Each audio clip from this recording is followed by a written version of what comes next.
SSB Odisha पक्षर विज्ञप्ति जनवरी 8 रु online आवेदन आरंभ पुराना 2064 हाईस्कूल शिक्षक पद चलो नजर पे गवा संपूर्ण अपडेट वीडियो को लाइक कर चैनल सब्सक्राइब करी कंटिन्यू करते ऑन नोटिफिकेशन क्लिक कर लेंतु। वर्षर आरंभ राज्य चाकरी आसी आसी एक बड़ शुभ खबर राज्य चयन बोर्ड एसएसबी ओडिशा पक्षर 2064 शिक्षक पद पूरण निमंते विज्ञप्ति प्रकाश पाई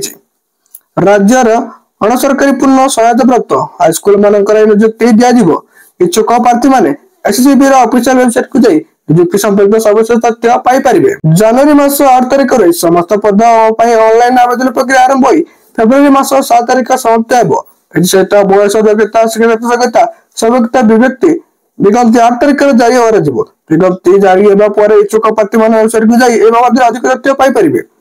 सूचना जे राज्यर शिक्षा व्यवस्था को आगु नेबा लक्ष्य नियुक्ति क्षेत्र पर राज्य सरकार गुरुत्व दैछन्ति। गत वर्ष बहु शिक्षक पद पर विज्ञप्ति प्रकाश पाइता बेले से विभिन्न पर्यायर प्रक्रिया जारी रही शिक्षक पद व्यतीत राज्य सरकार विभिन्न विभाग में पूरण अनेक सुजोग आसाला से ओपीएससी एसएससी और ओएसएससी पक्ष विज्ञप्ति जारी कर